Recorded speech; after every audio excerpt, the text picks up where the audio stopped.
할렐루야. 오늘 또 좋은 날인 줄로 믿습니다. 우리 주의 풍성한 복이 함께 하시기를 축복합니다. 시편 81편 10절에 보면 내 입을 넓게 열라 내가 채우리라 했습니다. 그 입이 무슨 입이냐? 하나님의 말씀을 받을 때에 입을 크게 열어서 아멘 하면 하나님의 말씀이 그 속에 들어가서 믿음이 되어져서 그 사람의 삶이 믿음대로 되어지게 하시는 줄로 믿으시기 바랍니다. 그래서 우리가 하나님의 말씀을 들을 때 저는 청년의 때에 제일 앞자리에 앉아서 목사님이 그랬습니다 하면은 다른 사람이 아멘 하기 전에 내가 먼저 아멘 해야 되겠다. 그래서 아멘을 먼저 했어요. 그러다 보니까 은혜가 되더라고. 옛날에 박성범이라고 하는 목사님이 있었어요. 이분은 목사님이니까 체면이 있어가지고 기도원 집회 갔는데 앞자리에 가지 않고 제일 뒷자리에 앉아가지고 내가 목사인데 하고 앉아가지고 그랬으니까 은혜가 안 되는 거예요. 그래서 체면을 불구하고 사람들을 해짓고 그래서 제일 앞자리에 앉아서 무조건 아멘하고 무조건 찬양할 때 아무튼 눈 감고 힘써서 찬양하고 그러니까 성령의 불이 임했다. 그렇게 간증하는 말을 제가 들었습니다. 오늘도 여러분들이 입을 크게 열면 하나님이 채우실 줄로 믿습니다. 여러분의 믿음대로 될 줄로 믿습니다. 여러분의 믿음이 여러분을 살리고 여러분을 번성케 하고 여러분 가정을 복되게 할 줄로 믿습니다. 우리 교회는 무슨 교회라고요? 좋은 교회입니다. 왜 좋은 교회냐? 고린도전서 9장 19절에 보게 되면 사도 바울은 나는 모든 사람에 대해서 자유하다 그랬어요. 그런데 나는 스스로 모든 사람의 종이 되었다. 뭘 위해서? 한 사람이라도 더 구원을 얻게 하기 위해서 그랬다 그랬습니다. 저는요 이 말씀을 읽을 때마다 사도 바울에 대해서 정말 감사한 마음이 들어요. 왜냐하면 사도 바울의 소원은 빌립보서 1장 23절에 보면 이 세상을 떠나서 빨리 주님과 함께 거하는 것이 사도 바울의 소원이었어요. 그래서 이 땅을 빨리 떠나서 하나님의 나라에 가는 것이 사도 바울의 소원이었는데 왜 그런 소원을 가지게 되었는가 하면 고린도 후서 12장 2절에 보게 되면 이 사도 바울은 셋째 하늘 3000층에 올라갔어요. 그 하나님의 나라를 보았어요. 그 하나님의 나라에 보니까 얼마나 좋아요. 요한계시록 21장 4절에 보니까 거기에는 모든 사람의 눈에서 눈물을 닦아주고 다시는 죽음도 없고 사망도 없고 아픈 것도 없고 애통하는 것도 곡하는 것도 없고 슬픔도 없고 믿습니까? 믿음과 소망과 사랑이 넘치는 나라. 모든 사람의 서로에 대해서 사랑하고 잘하려고 그러고 위로하고 격려하고 사랑이 넘치는 아무도 상처를 주거나 상처를 받지 않고 서로가 만나면 기쁘고 즐거운 할렐루야. 그게 하나님의 나라입니다. 하나님의 나라는 먹고 마시는 게 아니라 희락과 화평과 평안이라 그랬습니다. 우리는 그 나라에서 가서 있으면 얼마나 행복할까. 그래서 사도 바울은 그걸 빨리 가고 싶은 거예요.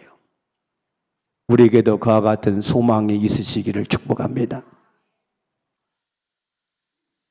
그런데 왜 이 땅에 남아있느냐? 너희를 위해서 남아있는다.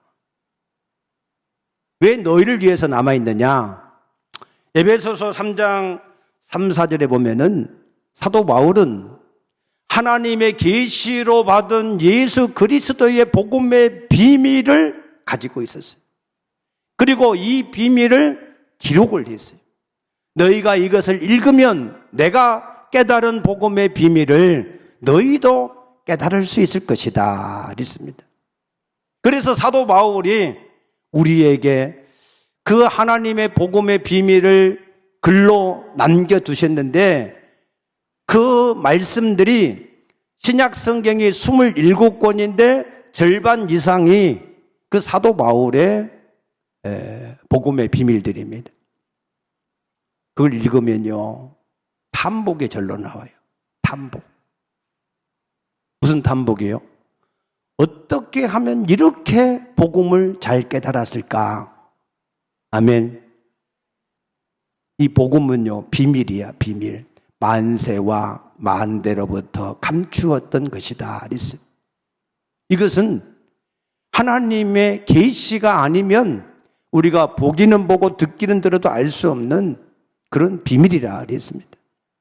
근데 사도 바울이 그 깨달은 복음의 비밀을 우리에게 남겨주셨으니까 우리가 지금 그 복을 누리고 있는 줄로 믿으시기 바랍니다. 황우석 박사가 배아줄기세포라고 하는 이 연구를 해서 논문을 발표했습니다. 그래서 전 세계가 깜짝 놀랐는데, 근데 나중에는 가짜로 판명이 돼서 국제적으로 조금 망신을 당했습니다. 그러나 많은 사람들이 아쉬워했어요. 그 배아줄기세포가 성공을 했더라면 얼마나 좋았을까? 왜? 그 배아줄기세포는 우리 신체의 모든 것을 만들 수 있는 그러한 세포이기 때문에 그렇습니다. 사고로 팔다리를 잃은 사람은 그 팔다리를 다시 살려낼 수가 있고, 폐가 썩어서 이게 잘못된 사람 폐를 바꿀 수 있고, 신장이 잘못된 사람은 신장을 바꿀 수 있고, 그게 얼마나 대단한 일이 되겠습니까? 성공을 했더라면. 그런데 아직까지 성공을 못했습니다. 그런데 이 사도 바울이 우리에게 남겨준 그 복음의 비밀, 이것은 우리의 육체만을 살리는 것이 아니라 우리 인생의 모든 문제를 해결할 수 있는 해답. 할렐루야. 그 비밀이 그 안에 다 들어있으니 이 세상에 나타난 어떤 논문보다도 위대한 그러한 비밀인 줄로 믿으시기 바랍니다. 그렇기 때문에 이 사도 바울이 일찍 떠나지 않고 이 땅에서 남아서 그 복음의 비밀들을 우리에게 글로 남겨두셨기 때문에 오늘 저와 여러분이 이렇게 예수를 평안하게 믿고 복을 받는 줄로 믿습니다. 만약에 이 사도 바울이 자기 소원대로 일찍 세상을 떠나버렸다. 그러면 우리는 지금까지도 이 복음의 비밀을 잘 깨닫지 못해서, 그래서 지금도 아직 구원을 받지 못하거나 아직 사단의 종이 되거나 아직 종교 생활을 하거나 그런 삶을 우리가 살 수 있을 수도 있었습니다. 그런데 사도 바울의 그 깨달은 복음의 비밀을 통해서 오늘 우리가 구원을 받고 구원의 확신을 가지고 믿음의 소망 가운데 살아가게 된 줄로 믿습니다. 여러분, 나중에 천국 가서 사도 바울 꼭 찾아가서 감사하다고 인사하십시다. 감사할 일은 감사해야 돼요. 은혜를 우리가 받았으면 물론 성령이 사도 바울을 통해서 일하셨어요. 믿습니까? 그러나 그 성령의 깨달음을 통해서 우리에게 전해준 사람도 감사하잖아요. 아멘. 그래서 이 사도 바울은 사실은 모든 사람에 대해서 자유하다. 자유. 빚진 것이 없다는 거예요. 그래서 사도 바울도 얼마든지 결혼도 하고 호의호식하고 평안하고 그냥 자기 신앙생활만 하고 자기 구원만 받아도 될 수가 있었습니다.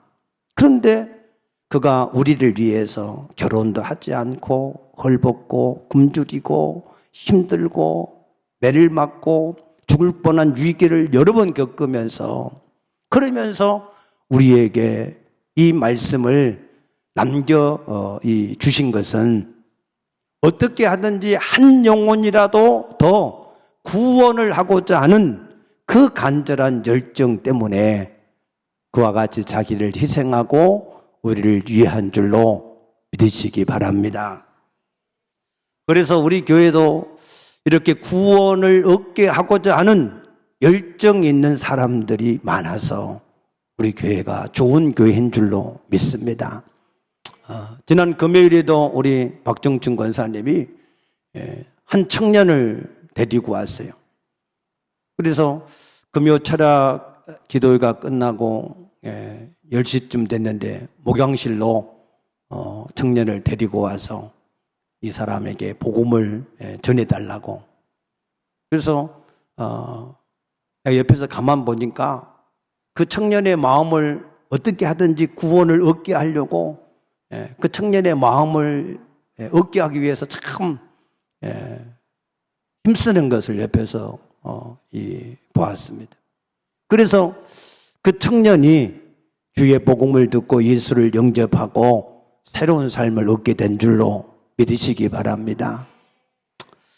마태복음 23장 13절에 보면은 예수님이 서기관과 바리새인들을 향하여서 화 있을진저라고 책망하셨는데 왜 그랬느냐? 너희는 천국 문 앞에서 너희도 안 들어가고 들어가고자 하는 사람도 못 들어가도록 막고 있기 때문에 그래서 너희에게 화가 있을 것이다 했습니다. 여러분도 천국에 들어가시고 또 들어가고자 하는 사람도 천국에 들어갈 수 있도록 문이 되어 주시기를 축복합니다. 그래서 우리 교회는 이와 같이 모든 영혼들이 구원을 받을 수 있도록 하기 위해서 힘쓰는 사람들이 많이 있기 때문에 우리 교회가 저는 좋은 교회인 줄로 믿습니다. 오늘 본문의 말씀은 사도 바울의 좌우명과 같은 그런 말씀이에요. 좌우명. 사람마다 누구나 다 중요하게 여기는 가치가 있습니다. 김대중 대통령 같은 분은 행동하는 양심이다. 이런 좌우명을 가지고 살았고, 김영삼 대통령은 무도부문이다. 대도무문이다. 큰 길을 가는 곳에는 문이 따로 없다. 그렇게 이 좌우명을 갖고 살았고, 노무현 대통령은 자신에게는 엄격하고 타인에게는 너그러워야 된다. 그래서 이웃집 아저씨 같은 그런 이미지로 우리에게 이 이미지를 남겼습니다. 이처럼 모든 사람들이 다 각각 자신이 가장 중요하게 여기는 그런 가치를 가지고 살고 있는데, 이 사도 바울의 좌우명은 뭐냐? 오늘 여기 3, 4절에 있는 말씀처럼 내가 너희 가운데 거할 때에 약하고 두려워하고 심히 떨었노라. 내 말과 내 전도함이 설득력 있는 지혜의 말로 하지 아니하고 다만 성령의 나타남과 능력으로 하여 그랬어요. 사도 바울의 좌우명은 그가 하는 모든 일에 하나님의 성령이 나타나셔서 역사를 하시지 않을까봐 그것 때문에 두려워하고 무섭고 심히 약해졌었다는 거예요.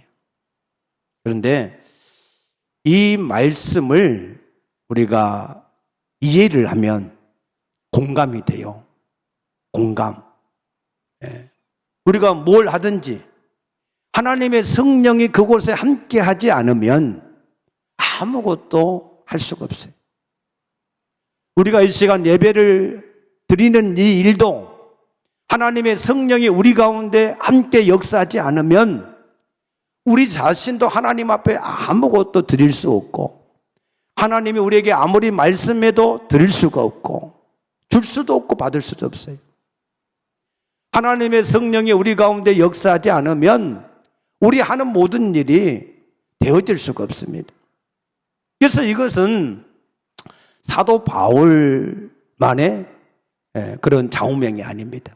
성경에 나타난 모든 사람들의 좌우명과 같습니다. 요한복음 8장 29절에 예수님도 나를 보내신 이가 나와 함께 하시도다. 내가 그의 기뻐하신 일을 행함으로 나를 혼자 두지 아니하셨느니라 그랬어요. 예수님도 하나님이 함께 하셔서 역사를 하지 않으면 그러면은 자신은 아무것도 할 수 없다 하는 것을 깨닫고 할렐루야 깨닫게 되시기를 축복합니다. 깨닫는 것이 우리의 축복입니다. 시편 49편 20절에 사람이 존귀하지만 깨닫지 못하면 멸망받는 짐승보다 못하다 그랬어요. 오늘 이 시간에 하나님이 살아계신 하나님이 우리 가운데 함께 하신 것이 믿어지십니까? 깨달아지시기를 축복합니다. 이사야 6장에 보면 이사야는 이게 잘 깨닫지 않을 때는 하나님의 성전에 그냥 왔다 갔다 했어요. 근데 어느 날 보니까 하나님이 눈을 열어서 보게 하시니까 거기에 살아계신 하나님이 거룩한 하나님이 보좌에 앉아서 영광 가운데 계신 걸 봤어요. 천사들이 거룩하다 거룩하다. 그러니까 주여 나는 부정한 입술을 가지고 주님을 배웠으니 내가 이제 죽게 되었다. 자신의 죄를 깨닫고 자신의 죄를 깨달으니까 하나님이 자단의 숯불을 그 입술에 대해서 정결하게 하셨고 그러니까 그 귀가 열어져서 누가 나를 위해서 가며 내가 누구를 보낼까 탄식하는 주의 음성을 듣게 되어지고 그러므로 주여 내가 여기 있사오니 나를 보내소서. 아멘. 그래서 이사야와 같은 위대한 선지자가 된 것을 믿으시기 바랍니다. 그래서 우리가 깨달아져야 돼요. 하나님의 성전에 나오셨으면 거룩하신 하나님이 하나님의 성전의 보좌에 계신 것을 볼 수 있게 되기를 축복합니다. 그의 음성을 듣게 되기를 축복합니다. 그 거룩하신 하나님 앞에 여러분의 죄악을 발견되어지길 축복합니다. 그 죄악을 사함받을 수 있는 복음의 비밀이 깨달아지기를 축복합니다. 그리고 그 주님의 음성을 들으셔야 돼요. 나를 향하여서 원하시는 음성, 그 음성을 들으셔야 됩니다. 시편 28편 1절에 보면은 다윗은 고백합니다. 주께서 내게 잠잠하시면 내가 무덤에 내려가는 자와 같나이다 그랬어요. 우리가 살아갈 때 주님이 나와 함께 하시고 순간순간 우리를 인도하시고 하는 모든 일들 가운데 우리 힘과 능이 아니라 하나님의 은혜로 역사에 가시는 능력으로 역사에 가시는 그 일들이 이루어져야 믿습니까? 그래야 일이 되어지는데 주께서 잠잠하시면 정말로 팍팍한 거예요. 인생을 살기가 옛날 어른들이 왜 이렇게 팍팍하냐 너무 힘들다는 거예요. 그러나 하나님이 함께 하시면 우리의 모든 일들이 저절로 할렐루야 시편 1편 1절에 복 있는 사람은 악인의 꾀를 따르지 아니하고 죄인의 길에 서지 아니하고 오만한 자리에 앉지 아니하고 여호와의 율법을 즐거워하여서 주야로 묵상하는 자로다. 저는 시냇가에 심어진 나무와 같아서 시절을 쫓아서 절로 과실이 맺어진다 그랬어요. 하나님이 함께한 사람은 저절로 되어지는 거예요. 아멘입니까? 얼마나 놀라운 축복입니까? 이 하나님이 함께하는 사람은 광야에 있어도 부족함이 없는 줄로 믿으시기 바랍니다. 모세도 처음에는 이 말씀이 안 깨달아지니까 하나님이 모세야 저 애굽 바로 왕한테 가서 내 백성을 내놓으라고 해라. 하나님 내가 누구이길래 그 바로한테 갈 수 있겠습니까? 나는 말을 잘 못합니다. 나는 혀가 뻣뻣해서 안 됩니다. 하나님이 뭐라고 그러셨어요? 내가 반드시 너와 함께하리라. 그 한 가지면 끝나는 거예요. 근데도 깨닫지 못하니까 계속해서 안 된다 그런 거죠. 그러다가 나중에 출애굽기 33장 15절에 가서 보면 하나님 앞에 이렇게 고백하지요. 하나님이 함께하지 않으면 우리를 올려보내지 마시옵소서. 그 말은 하나님께서 함께 역사하지 않으면 우리는 아무것도 할 수 없습니다. 그러한 고백인 것입니다. 여러분이 하나님이 함께 하시면 모든 일에 부족함이 없는 줄로 믿으시기 바랍니다. 창세기 39장에 보게 되면은 요셉은 노예로 팔려가서 보디발의 종의 집에, 이 보디발의 집에 노예였습니다. 노예. 그러나 하나님이 요셉과 함께 하심으로 저가 형통한 자가 되어, 아멘. 하나님이 함께만 하시면 우리가 구원을 얻는 것도 우리가 얻을 수 있지만 우리 일상의 모든 삶도 우리에게 부족함이 없을 줄로 믿으시기 바랍니다. 구원을 얻는데 왜 하나님이 함께 하셔야 되느냐? 이유가 있습니다. 사도 바울은 굉장히 똑똑합니다.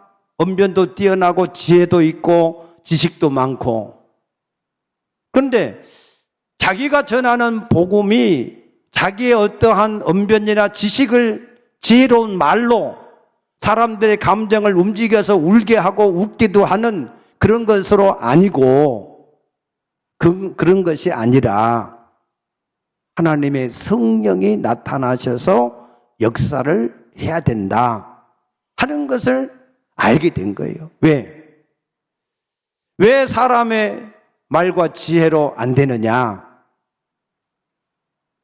고린도후서 4장 4절에 보면은 이 세상의 신이 믿지 아니하는 사람들의 마음을 혼미하게 해버려서, 그래서 예수 그리스도의 영광의 복음의 광채가 비추지 못하게 하셨는데, 예수는 하나님의 형상이다 그랬어요. 예수가 하나님이라는 겁니다. 예수를 하나님으로 믿으십니까? 예수는 아담 이전부터 있어서 세상을 창조하신 창조주 하나님이십니다. 예수는 그의 능력의 말씀으로 지금도 만물을 붙들고 운행하시는 하나님이십니다. 믿습니까? 그러므로 예수님을 하나님으로 못 믿게 만드는 게 마귀 역사예요. 그래서 이 마귀의 역사는 어떠한 세상적인 육적인 것을 가지고는 아무리 얘기해도 되지 않아요. 그거를, 이 어둠을 벗겨낼 수 있는 그러한 것이 없어요. 예를 들어서, 우리 방 안에 어둠이 캄캄해요. 근데 그 어둠을 물리치기 위해서 총을 쏜다고 됩니까? 칼을 쓴다고 됩니까? 몽둥이를 휘둘린다고 됩니까? 안 돼요. 육적인 것 가지고는 아무리 힘써도 안 됩니다. 뭐만 힘이 됩니까? 성냥불 하나만 켜면, 빛이 나타나면 어둠은 순식간에 물러갈 줄로 믿습니다. 이 사단의 역사, 이 사단이 우리의 영혼을 가려서 예수 그리스도의 영광의 복음의 광채를 가려버린 사람은 아무리 힘쓰고 있어도 예수를 발견할 수 없어요. 예수가 발견이 안 되면 교회 다녀도 종교 생활할 수밖에 없습니다. 종교 생활. 성령으로 거듭나게 되기를 축복합니다. 니고데모도 이게 안 되니까 평생 하나님의 말씀을 가지고 율법을 통해서 의롭게 되려고 그렇게 애를 썼지만 안 됐어요. 그래서 할 수 없이 예수님께 찾아왔을 때 예수님이 성령이 아니고는, 물과 성령으로 나지 않으면 거듭날 수 없다. 육으로 난 것은 육이고 영으로 난 것이 영이다. 믿습니까? 영의 일은 육을 가지고는 절대로 해결될 수가 없습니다. 그래서 이 하나님의 복음이 증거되려면 오직 성령을 통해서만 어둠의 영이 물러가고 예수가 발견되어지고 예수를 통해서 죄사함을 받게 되고 예수를 통해서 하나님을 만나고 그 하나님과 사귐을 갖게 되는 줄로 믿습니다. 그 하나님과 사귐을 갖다 보면 이사야가 그랬던 것처럼 하나님이 나를 향하신 뜻이 있어요. 그것을 사명이라 그럽니다. 그래서 사도행전 20장 24절에 보면은 나의 달려갈 길과 주 예수께 받은 사명, 곧 하나님의 은혜의 복음을 증거하려 하면은 나의 생명을 조금 더 귀한 것으로 여기지 아니하노라 그랬어요. 사명을. 사도 바울은 자신이 이전에 가지고 있던 많은 가치, 나는 난지 8일 만에 할례를 받았고 히브리인 중에 히브리인이고 가말리엘 문화생이고 로마 시민권자고 제사장으로부터 이게 권세를 받은 자고 여러 가지 많은 그런 것들을 붙잡고 살았어요. 그런데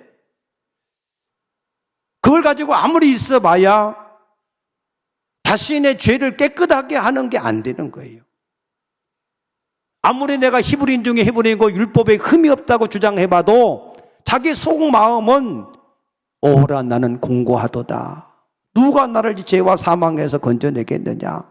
내가 마음으로 선을 행하기 원해도 내가 죄 가운데 이끌려가는 것을 보는도다. 안 된다. 그러나 예수를 발견하는 순간 그가 그 모든 죄에서 자기를 의롭게 하고 하나님을 만나는 길이 되었다는 것을 깨닫고 나서는 그 이전에 중요하게 여기던 가치를 다 버리게 된 줄로 믿으시기 바랍니다. 그리고 나서 그 예수님과 사귀다 보니까 하나님이 주신 사명, 그 사명이 있는 것을 알고 그 사명을 위해서 달려가는데 안 돼. 자기 열심을 가지고,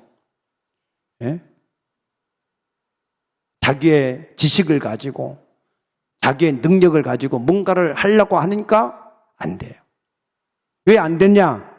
가만 보니까 성령이 함께 역사하지 않으면 안 된다 하는 것을 깨닫고, 그래서 자기가 가장 중요하게 여기는 것은 오직 하나님의 성령이 오늘 나와 함께 하셔야만 모든 것이 되어지는구나. 내게 능력을 주시는 자 안에서 내가 모든 걸 할 수 있는구나. 아멘입니까? 그거를 깨달아졌다 이 말이에요. 여러분들이 진실로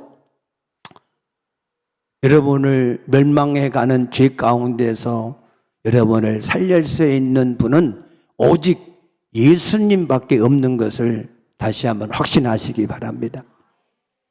여러분의 삶이 그리스도 안에서 이제 주님을 주인답게 섬기고 주께서 주신 사명을 감당하기 위해서는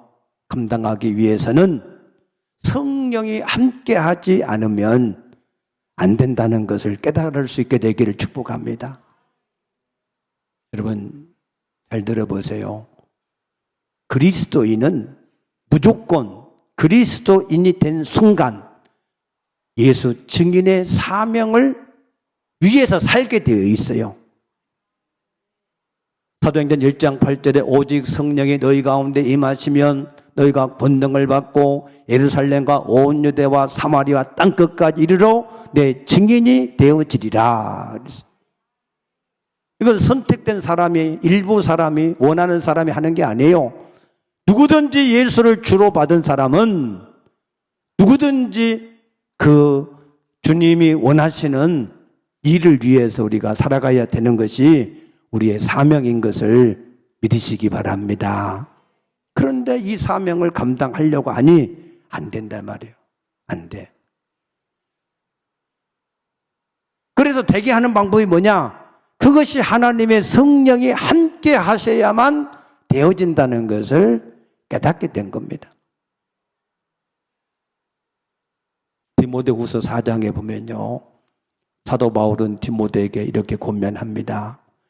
하나님의 나라와 장차 산자와 죽은 자를 심판하실 예수 그리스도 앞에서 엄히 명하노니 너는 말씀을 전파하라. 때를 얻든지 못 얻든지 전파하라. 믿습니까? 왜? 사명이 심판의 기준이에요. 심판의 기준. 예. 하나님의 보좌 앞에는 생명책이 있고 행위력책이 있다 그랬습니다. 여러분이 예수를 주인으로 영접하면 여러분의 이름이 생명책에 기록이 될 줄로 믿습니다. 그러나 기록된 그것으로 끝나는 게 아니고 그 사람이 하나님이 맡기신 사명, 그 사명을 위하여서 얼마만큼 살았느냐 따라서 부활의 영광이 달라진다니까요. 아멘입니까? 여러분, 어찌하여 구원받은 그 한 가지만을 위해서 만족하고 사실래야 그 말이에요. 생명책에 내 이름이 기록된 것 그 한 가지, 그것만 가지고 왜 거기에 머무르느냐 그 말이에요. 우리의 이 땅에서의 존재의 목적은 하나님이 우리에게 맡기신 사명, 그 사명을 위해서 우리가 존재하고 있다 하는 사실을, 목적을 잃어버린 사람이 그게 어디에 온전한 사람이 될 수 있습니까? 목적이 분명해야 되지요. 표대가 분명해야 되지요. 여러분, 분명한 사실을 다시 한번 확신할 수 있게 되기를 축복합니다. 그러면 하나님은 어떤 사람에게 함께 하실까? 함께 하실까? 첫째는 요한복음 14장 16절에 보면은 예수님을 주인으로 영접한 사람에게는 하나님이 보혜사 성령으로 영원토록 함께 하시겠다 약속하셨어요. 믿습니까? 여기에서 중요한 것은 예수를 누구로 영접해야 돼요? 주인, 키리오스, 주인. 예수 믿는 것은 뭐예요? 주인을 바꾸는 거야. 내가 전에는 내 주인이었는데 예수를 믿는다고 하는 말은 예수님을 나의 주인으로 이제 모시고 살겠습니다. 그런 뜻입니다. 아멘입니까? 그러면은 예수님을 우리가 주인으로 영접했으면 예수님을 주인으로 섬겨야 되잖아. 아멘입니까? 예수를 주인으로 영접만 해놓고 주인으로 섬기지 않고 여전히 자기가 주인 노릇하면 그게 어찌 예수를 주인으로 모시겠습니까? 그런 사람을 두고 마태복음 7장 22절에 나더러 주여 주여 하는 자마다 다 천국에 들어가지 못한다라고 말씀하신 거예요. 내 아버지 뜻대로 하는 자가 천국에 들어간다. 아버지 뜻이 뭐예요? 예수님을 주인으로 섬기라는 겁니다. 그것을 위해서 예수님이 이 땅에 오셨고 죽으시고 부활하신 줄로 믿습니다. 산자와 죽은 자의 주가 되기 위해서 그러신 거예요. 그러면 디모데후서 3장 2절 4절에 보면 말세에는 고통하는 때가 이르는데 자기를 사랑하고 돈을 사랑하고 쾌락 사랑하기를 하나님 사랑하는 것보다 더 하기 때문에 고통하는 시대가 온다는 거예요. 사람들은 다 예수가 주인이야. 그 디모데후서를 이방 세상 사람들에게 한 말씀이 아니에요. 성경의 모든 말씀은 다 하나님의 백성들에게 하신 말씀인 것을 믿으시기 바랍니다. 그런데 사람들이 자기를 사랑한대. 돈을 사랑하고 쾌락 사랑한다. 거듭났으면 예수가 주인인데 예수가 주인이 아니라 자기가 여전히 주인이고 자기 관점에서 자기 뜻을 위해서 살아가는 그런 사람들로 살아간다는 거예요. 얼마 전에 내가 하도 기가 막힌 일이 있었어요. 우리 교회에 이제 여기 성창 아파트 밑에서 우리 교회에 들어오려고 여기 뭐 중앙선이 없으니까 나는 최대한 오른쪽으로 붙어서 이렇게 들어오는데 상대방 차가 똑같이 내하고 같이 같은 차선을 이렇게 오더라고. 그러니까 나는 당연히 차는 우측 하니까 당연히 나는 우측으로 가니까 이 사람이 조금 좌로 해가지고 충분히 지나갈 수 있는 통로가 있으니까 이렇게 지나갈 줄 알았어요. 근데 내가 좀 기다렸어. 그분이 운전이 서툴러서 그러신가? 지나가겠지. 근데 안 지나가. 그래서 내가 조금 있었더니 손을 차에서 내더니 턱 이러더라고. 나보고 일로 가라는 거야. 역주행해가지고. 그래서 내가 기가 막혔어요. 아, 사람이 자기 중심적으로밖에 사람이 안 사는구나. 근데 그런 사람하고 시비 붙어갖고 해봐야 심령만 상하고, 그래, 너 잘났다. 내가 돌아가겠다. 내가 돌아왔어요. 사람들이 요즘에 다 그래요. 말세에는 사람들이 전부가 다 자기 중심적이에요. 하나님 중심적이 아니에요. 그래서 세상이 고통스러워진다니, 고통스러워. 푸틴은 푸틴 나름대로 자기 주관이 있어요. 그러니까 전쟁하는 거고. 우크라이나는 우크라이나대로 자기 중심적으로 있으니까 또 싸우는 거 그런 거죠. 예수 안에서 주인이 바뀌어지게 되기를 축복합니다.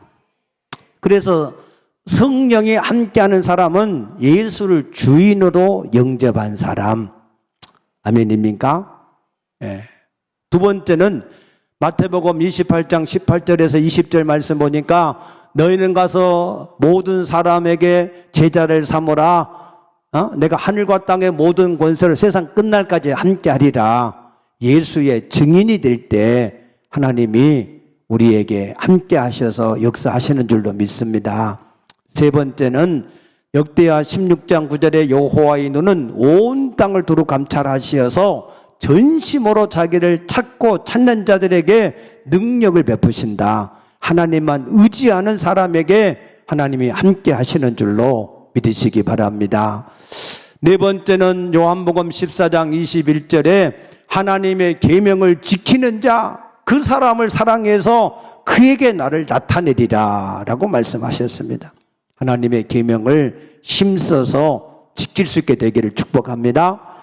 우리는 계명을 지켜서 의에 이르는 것은 아니지만 은혜로 구원받았으니 계명을 힘써서 지켜야 될 의무가 우리에게 있는 줄로 믿습니다.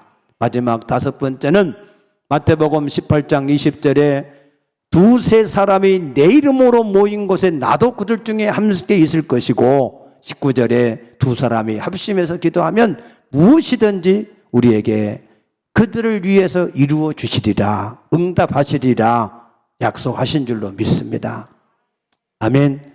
그러므로 여러분, 성령이 내 안에 오시는 것이 구원이고 성령이 내 삶 가운데 역사하시는 것이 우리의 능력인 줄로 믿으시기 바랍니다. 그래서 여러분들이 구원을 받는 일에 거기에 머무르지 말고 하나님의 성령이 여러분의 모든 삶 가운데, 여러분 가정 가운데, 여러분 자녀 가운데, 여러분의 모든 기업 가운데, 아멘입니까? 그것만 나타나게 하면 아무 문제가 없어요. 여러분의 삶도 성령이 함께 하셔서 역사만 하면 그러면은 삶이 어떤 일을 만나도 형통할 것이고, 여러분 가정에도 하나님의 성령이 함께 나타나서 역사하면 평안하고 부족함이 없을 것이고, 여러분이 하는 모든 일에도 성령이 함께 하셔서 역사하면 그러면 그 모든 일이 형통하게 될 줄로 믿습니다. 여러분 자녀도 걱정할 것이 없이 하나님의 성령이 여러분 자녀에게 함께 하셔서 역사하시게만 살면 여러분 자녀도 걱정할 일이 없을 줄로 믿으시기 바랍니다. 그래서 우리가 촉각을 세우고 긴장하고 두렵고 떨려야 될 것은, 그것은 뭐냐? 오늘 지금 하나님의 성령이 나와 함께 하셔서 역사를 하고 계시는가? 하나님의 성령이 나를 인도해 가고 계시는가? 내가 하는 일 가운데 하나님이 은혜로 역사하고 계시는가? 그 한 가지만 체크하면 돼요. 아멘입니까? 그러면 우리의 모든 삶에 부족함이 없을 줄로 믿으시기 바랍니다. 여러분, 사도 바울이 깨달았던 이 한 가지를 오늘 우리가 다 깨달아져서, 아멘, 여러분의 삶이 이제 생각을 한번 가만히 생각해 보시면 알아요. 내 가운데 하나님이 지금 계시는가? 나를 인도해 가고 계시는가? 나를 하나님이 도우셔서 역사하고 계시는가? 아니면 하나님이 잠잠하고 계시는가? 하나님이 계신지 안 계신지 모르고 있는가? 이걸만 여러분들이 체크하면, 그러면 여러분들의 모든 삶에 부족함이 없을 줄로 믿습니다. 아멘. 기도합시다.